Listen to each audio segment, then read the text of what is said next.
Vamos ver agora a regulação da expressão gênica em procarioto e eucarioto, no primeiro nível de regulação da expressão, que é o nível transcricional. Vamos começar com os procariotos. Os procariotos apresentam uma estrutura chamada de operon. O que é o operon? Operon é quando diferentes genes, cujos produtos da expressão são proteínas que são relacionadas funcionalmente, esses genes são regulados por um único promotor. Isso é um operon que é típico de procarioto. Eucarioto não tem operon, essa estrutura, como regra, onde diferentes genes são regulados as suas expressões por um único promotor. Então, vamos ver dois modelos de regulação da expressão gênica clássicos de procarioto, que é o operon triptofano e o operon LAC, começando pelo operon triptofano. Bem, o triptofano ele é um aminoácido que é utilizado pelas bactérias. Esse tipo de regulação que nós vamos ver desse operon triptofano é uma regulação chamada de regulação negativa, porque vai haver repressão da transcrição gênica na presença do triptofano. Vamos analisar essa figura primeiro aqui. Essa figura está mostrando o promotor de procarioto, que é formado pelas duas sequências ricas em adenina e timina, que ficam distantes mais ou menos 10 e mais ou menos 35 nucleotídeos daquele primeiro que vai ser transcrito. E bem no centro aqui do promotor tem essa região verde que é chamada de operador. É o local onde a proteína regulatória vai se ligar. Nesse caso, a proteína regulatória vai ser uma proteína que vai fazer com que o operon não seja ligado, vai reprimir a expressão desse operon. Muito bem. Mas esse operon, quando ativado, como eu falei, ele regula a expressão de 5 diferentes genes e esses genes vão gerar produtos que são relacionados funcionalmente. No caso do triptofano, vão ser geradas 5 proteínas que vão atuar juntas na produção do aminoácido triptofano.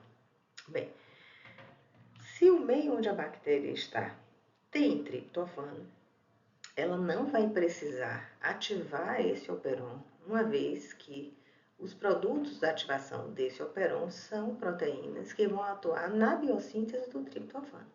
Então, se há triptofano no meio, não precisa que a bactéria produza enzimas para produzir um aminoácido que já está disponível no meio. Vamos ver essas duas figuras aqui, essa figura aqui embaixo mostrando a atuação da RNA polimerase em duas situações. Aqui está um destaque dessa região aqui, que é o operador, que é o local onde a proteína regulatória se liga, né, vai se ligar, e ela fica bem no meio da região promotora. Aqui do lado esquerdo, a gente está vendo que esses genes serão ativados porque a proteína regulatória, que é esse repressor, está inativo, não está ligada à região regulatória. Nesse caso, como essa proteína não está ligada à região regulatória, que fica aqui bem no meio, a RNA polimerase poderá se ligar e fazer a transcrição dos 5 genes. Na presença do triptofano, que parece essa gotinha aqui vermelha, o triptofano se liga à proteína repressora. A proteína repressora muda a conformação e consegue se ligar a esse operador, que fica bem no centro da região promotora. Como o operador está presente aqui, a RNA polimerase não pode se ligar e, portanto, os genes estão desativados. Então, esse é um exemplo de regulação negativa desse operon, porque na presença do triptofano não estão ativados, não serão ativados aqueles 5 genes que vão gerariam, no caso, como produto, enzimas, proteínas para produzir o triptofano. Outro exemplo de regulação da expressão gênica em procarioto é o operon LAC. O operon LAC está sujeito à regulação positiva e negativa, como eu vou mostrar para vocês agora. E o que é esse operon LAC? Nesse operon LAC, 3 genes são regulados por um único promotor. Esses 3 genes, quando ativados, vão gerar 3 proteínas que vão funcionar juntas na internalização e uso da lactose. A beta-galactosidase, ela é uma enzima que quebra a lactose em galactose e glicose, a molécula de glucose que está aqui atrás de mim. a lactose permease, que é uma proteína que vai possibilitar a entrada de lactose na célula, e a transacetilase, que é uma enzima que vai degradar produtos tóxicos que eventualmente sejam produzidos ou internalizados junto com a lactose. Muito bem, vamos ver aqui em cima. Aqui em cima está mostrando os 3 genes que são regulados por um único promotor. E aqui está mostrando que a RNA polimerase não pode fazer a transcrição desses genes porque o sítio onde ela se ligaria está ocupado por uma proteína repressora. Essa proteína repressora, ela está se ligando, está ocupando aqui esse sítio na ausência de lactose. Porque na presença de lactose, a lactose se liga à proteína repressora, ela muda a conformação e com essa conformação ela não consegue se ligar aqui ao operador. E se ela não se liga, fica livre para a RNA polimerase se ligar e fazer a transcrição desses 3 genes, sendo em consequência produzidas essas 3 proteínas aqui, que vão operar juntas na internalização e utilização da lactose pela bactéria. Então, voltando. Na presença de lactose, a lactose se liga ao repressor, impede que ele se ligue ao operador. E se o repressor não se liga ao operador, a RNA polimerase pode se ligar aqui à região promotora e transcrever os genes. Na ausência de lactose, o repressor se liga a esse operador, que fica aqui na região promotora do gene, e ele ligado impede a ligação da RNA polimerase. Os genes, então, não serão transcritos. Na situação anterior, nós vimos que, na presença de lactose, ocorre repressão da transcrição, ou seja, uma regulação negativa na presença da lactose. Com a lactose se liga ao repressor, o repressor não consegue se ligar ao operador e a RNA polimerase, então, se associa à região promotora e à ativação transcricional. Mas o operon-LAC também sofre uma regulação positiva, que é dependente de uma concentração muito baixa de glicose no meio. Então, se a concentração de glicose no meio é baixa, ocorre a ativação da adenilciclase, que vai produzir o AMP cíclico a partir do ATP. O AMP cíclico vai se ligar a uma proteína regulatória, a CAP, e a CAP ativada pelo AMP cíclico vai se ligar à polimerase e otimizar a transcrição. Então, a RNA polimerase ela só vai fazer a transcrição daqueles 3 genes se ela for ativada pela CAP. Esse é um processo de regulação positiva. Voltando, quando a glicose está baixa, a adenilciclase produz o AMP cíclico que se liga à proteína ativadora da polimerase, da RNA polimerase, e ela, a CAP associada ao AMP cíclico, vai ativar a RNA polimerase e ela então vai transcrever de forma eficaz aqueles 3 genes que vão gerar as proteínas ligadas ao uso da lactose pela bactéria. Analisando agora essa imagem, diferentes situações. Aqui é o operon-LAC, o promotor, a região promotora, formada aqui pelas 2 sequências promotoras. Quando ativado esse operon, as 3 enzimas, as 3 proteínas vão ser produzidas. Mas em que situação esse operon-LAC vai ser ativado? Ele vai ser ativado quando houver lactose, uma vez que o operon-LAC funciona para possibilitar a utilização da lactose, então a lactose tem que estar presente, mas a glicose tem que estar ausente, porque é só na ausência de glicose que é produzido o AMP cíclico, e o AMP cíclico é essencial para ativar a CAP, que é a proteína ativadora da polimerase. Então, vamos analisar aqui. Nessa primeira situação, tem glicose e tem lactose. Bom, se tem glicose, a célula vai usar a glicose, porque as células usam preferencialmente a glicose. Mesmo tendo lactose, ela vai utilizar a glicose. Não tem lactose e tem glicose. Se tem glicose, de novo, a célula vai preferencialmente utilizar a glicose e não vai ativar uma via para a produção, para a utilização de lactose, porque tem glicose disponível para ser usada. Na ausência de lactose, a gente vê aqui o repressor ligado ao operador. Na situação inferior, a gente não tem glicose e não tem lactose. Se não tem glicose, ocorre a produção do AMP cíclico, porque a adenosciclase ativada produz o AMP cíclico que se liga à CAP, e a CAP aqui fica pronta para ativar a RNA polimerase. Porém, na ausência de lactose, o repressor está ocupando aqui o sítio, impedindo a RNA polimerase de se ligar. Então, nessas situações, o operon está inativo. Só será ativado o operon na ausência de glicose e presença de lactose. Porque a glicose ausente, vai haver ativação da CAP, porque vai haver produção do AMP5, que vai ativar a RNA polimerase, que agora pode ocupar a região promotora, uma vez que na presença de lactose, a lactose se liga ao repressor e impede o repressor de se ligar aqui ao operador. Então, esse operolac, ele sofre regulação positiva e negativa, e ele só funciona, ele só vai estar ativo na ausência de glicose e presença de lactose. Nós acabamos de ver a regulação da expressão gênica em procarioto, que é basicamente ao nível transcricional. Nós vimos que a expressão do gene, na maioria das vezes, é a produção de uma proteína, e no caso da bactéria, a proteína é produzida no mesmo local onde o RNA é produzido também. Então, o RNA mensageiro não sofre alteração nenhuma, é produzido e imediatamente utilizado, aliás, antes mesmo de ser completamente produzido.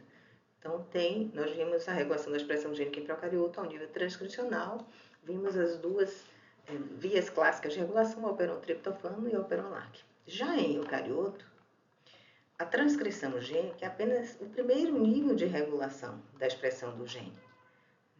Em eucarioto, são várias etapas até que uma proteína funcional esteja pronta para a célula utilizar. Então, o primeiro nível da regulação é a transcrição gênica, é a produção de um RNA. No caso do RNA, vai ser um transcrito primário, então vai ser um pré-RNA mensageiro que vai sofrer modificações nas duas extremidades e remoção de introns. Proteínas vão se associar a esse RNA mensageiro e ele então vai poder ser exportado para o citosol. Então, não só na transcrição, mas no processamento, as diferentes formas de alteração de processamento desse transcrito, ocorre a regulação da expressão gênica, assim como na exportação desse RNA para o citosol. Então, se as proteínas de ligação às extremidades e aos pontos que sofreram retirada de introns não estiverem associadas, esse RNA mensageiro não é considerado como maduro e é degradado antes de ser exportado para o citosol. No citosol, esse RNA mensageiro vai ser traduzido, então ele vai se associar às subunidades ribossomais, vão se associar a esse RNA mensageiro e produzir a proteína aqui. Esse RNA mensageiro, a gente vai ver nos últimos slides, ele pode permanecer por mais tempo para ser usado para produzir mais cópias daquela proteína ou ser rapidamente degradado. Vamos ver duas situações. E a partir da proteína produzida, essa proteína ainda vai ser deslocada para o compartimento onde ela vai funcionar. Muitas vezes, para estar ativa, ela tem que estar fosforilada ou associada a outra subunidade. Então, em todos esses pontos, ocorre regulação da expressão gênica em eucarioto. Vamos tratar primeiro da regulação da expressão gênica em eucarioto ao nível transcricional, que é o primeiro nível de regulação da expressão gênica. Aqui está mostrando um trecho de um gene eucarioto, aqui a data box, que faz parte da região promotora do gene de eucarioto, aquela sequência rica em adenina e timina, que fica distante mais ou menos 25 nucleotídeos do sítio de início da transcrição. Aqui tem um espaço grande, esses pontinhos aqui representam que essa distância entre a região onde a proteína regulatória se liga e a região promotora pode ser bem grande, essa distância. E aqui está mostrando uma proteína regulatória da transcrição, que nesse caso é uma proteína ativadora da transcrição. Muito bem, nós vimos que a transcrição gênica em eucarioto depende de fatores gerais de transcrição para que essa transcrição se inicie. Aqui a gente está vendo os fatores gerais de transcrição, a RNA polimerase, nesse caso a RNA polimerase 2, que tem aquela cauda CTD. Aqui proteínas que vão fazer modificações na cromatina, diferentemente do DNA em procarioto. Existe uma compactação que envolve estonas no DNA de eucarioto e é necessário que o local onde vai haver a transcrição esteja pouco compactado, então tem que ter um remodelamento aqui da cromatina para possibilitar a transcrição. E muitas vezes a proteína regulatória, que pode ser repressora ou ativadora, nessa figura está mostrando a ativadora, ela fica distante dessa região onde a maquinaria se encontra inicialmente, que se liga aqui à região promotora. Então, o DNA faz uma alça para possibilitar a aproximação da proteína regulatória com a maquinaria. E tem essa proteína roxa aqui, que é chamada de mediador, que possibilita a interação da proteína regulatória com a maquinaria transcricional, que pode ser a própria RNA polimerase, algum fator geral de transcrição ou algum fator que vai promover uma remodelação da cromatina.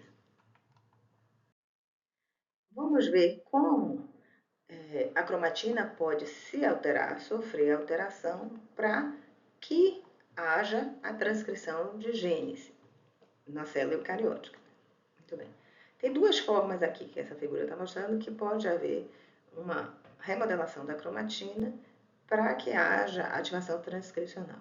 Uma delas é o remodelamento da cromatina, onde um complexo proteico se associa à cromatina e provoca o espaçamento dos nucleossomos. Os nucleossomos, eles são a unidade inicial, primária de compactação do DNA, são essas, assim, essa bolinha amarela e com o DNA enroladinho aqui. Ele fica normalmente compactado aqui, nesses extremos, como se fosse uma fibra de 30 nanômetros. E aqui no centro a gente está vendo os nucleossomos mais afastados, possibilitando que a maquinaria transcricional se ligue para fazer a transcrição. Esse remodelamento da cromatina, promovido por proteínas, complexo proteico, afasta esses nucleossomos e promove a ativação da transcrição. Uma outra forma de haver a ativação da transcrição é a partir do recrutamento de proteínas que vão fazer a acetilação das histonas. Nós vimos que as histonas, elas se agrupam, H2A, H2B, H3 e H4, duas cópias de cada uma dessas proteínas, histonas, se associam, formam um octâmero, e em torno desse octâmero o DNA dá 2 voltas. E depois é selado pela histona H1, que vai promover, vamos dizer assim, níveis maiores de compactação dessa cromatina. Essas histonas, cerca de 25% dos aminoácidos que compõem essas histonas, eles têm carga positiva, o que facilita a associação das histonas com o DNA que tem carga negativa por conta do grupamento fosfato em cada nucleotídeo. O que vai acontecer para que haja ativação transcricional é o recrutamento de enzimas que vão, ao acetilar as histonas nesses aminoácidos de carga positiva, vão neutralizar essa carga positiva, fazendo com que haja uma menor interação do DNA com a histona, como a gente vai ver aqui nessa figura. Aqui está mostrando K-lisina, um aminoácido com carga positiva, então cerca de 20-25% dos aminoácidos que compõem as histonas têm carga positiva, e como eu disse, a carga positiva ajuda a associação com o DNA. Para que haja a ativação transcricional, são recrutadas proteínas, que são as histonas acetiltransferases. Essas histonas acetiltransferases vão adicionar esse grupamento acetila, e a adição desse grupamento acetina a esse aminoácido, que é a lisina, que forma essa histona, vai neutralizar a carga positiva desse aminoácido. Neutralizando a carga positiva, vai diminuir a interação da histona com o DNA, afrouxando a compactação e possibilitando a associação da maquinaria transcricional. Então, a acetilação dos resíduos de lisina, que é um dos aminoácidos que tem um percentual forte, alto, na estrutura das histonas, a ligação vai fazer com que diminua a interação das histonas com o DNA e promova a ligação com os fatores de transcrição. Já os repressores transcricionais, eles vão recrutar a histona desacetilase. Vai recrutar uma enzima que desacetila, ou seja, remove esse grupamento acetila, restaura a carga positiva das lisinas, ou seja, da histona como um todo, e aumenta a interação do DNA com a histona, aumentando a compactação, portanto, desfavorecendo a transcrição, reprimindo a transcrição. Outras formas de repressão da expressão gênica em eucarioto estão mostradas aqui nessa imagem. Uma é recrutar fatores de remodelamento que vão aumentar a compactação ao invés de diminuir a compactação. O que a gente acabou de ver, que é o recrutamento de histona desacetilase para manter ou restaurar a carga positiva das lisinas, dos aminoácidos carregados positivamente, especialmente lisina, das histonas, e aumentar a interação com o DNA, aumentando a compactação, e a gente não viu, é um outro exemplo, que é a metilação das histonas, e a metilação também vai promover uma dificuldade de associação dos fatores de transcrição com os genes. De outra forma, também pode haver repressão da expressão gênica quando, por exemplo, uma proteína repressora está ligada num sítio muito próximo ao sítio de ligação da proteína ativadora, impedindo a ligação da proteína ativadora.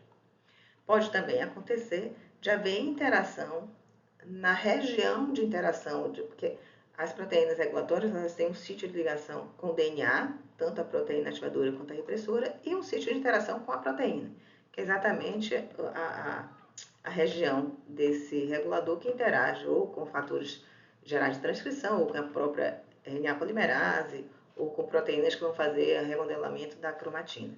E nesse caso, como os sítios aqui de ligação da proteína ativadora e repressora estão muito próximos, elas acabam interagindo entre si e não interagindo com a maquinaria transcricional. Isso também leva a uma repressão da expressão gênica. E aqui um outro exemplo, quando o repressor interage preferencialmente aqui com o fator geral de transcrição, reprimindo a transcrição gênica. Esses são alguns exemplos de repressão da transcrição gênica em eucarioto, e mais para frente, na próxima aula, nós vamos ver finalmente o mecanismo que a célula usa para traduzir a informação na molécula de RNA mensageiro em proteína, em sequência de aminoácidos.